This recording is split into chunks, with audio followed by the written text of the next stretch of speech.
Runrat, MP, is a Thai politician and businessman and is currently a member of the Thai House of Representatives. Kun Peter has been involved in politics since 2004 and previously led the Move Forward Party, the most ambitiously progressive in Thailand's electoral history, to win a plurality of seats and become the largest party in the general 2023 election.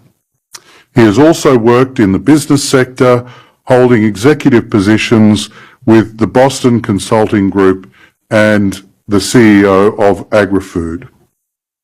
Kun Peter received his education in New Zealand, Thailand and the United States, graduating with an MBA from MIT's Sloan School of Management and a Master's of MPP at the Harvard Kennedy School of Government.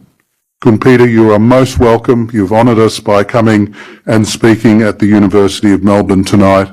Ladies and gentlemen, please join me in welcoming Kun Peter.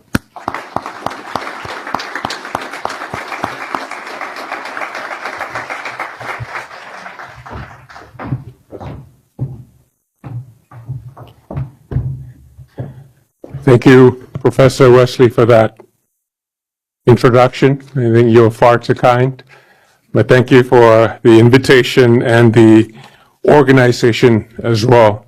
Let me begin by acknowledging a few people. Obviously, Professor Wesley, Professor Hadis, Ms. Martine Letts, and also Mr. McMullen, among other distinguished guests that's in the house with us tonight. But most importantly, the young, bright students of University of Melbourne for spending time with me today. And it's always, you're absolutely amazing to be back in Melbourne, Australia after a long time. The last time I was here was about 20 years ago, but for several reasons that when I come back to this region, it's always absolutely amazing.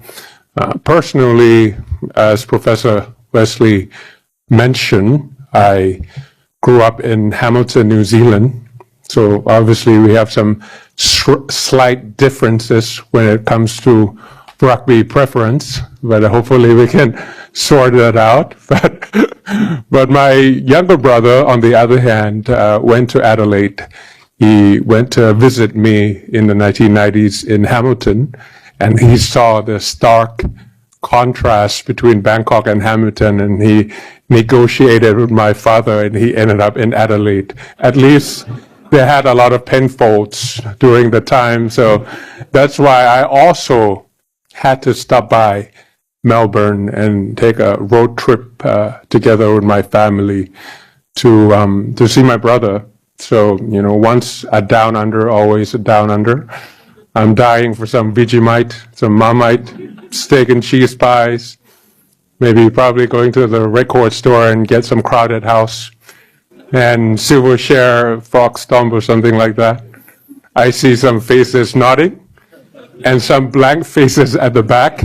So it's obviously we have some generation gap over here.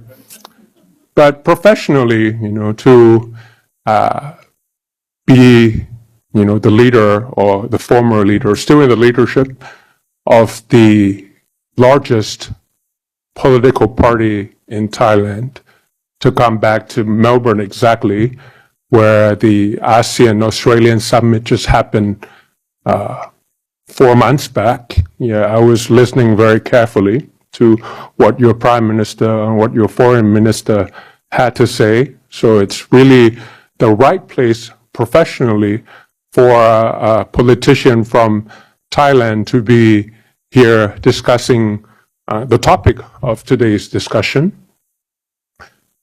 But more importantly is punctuality-wise.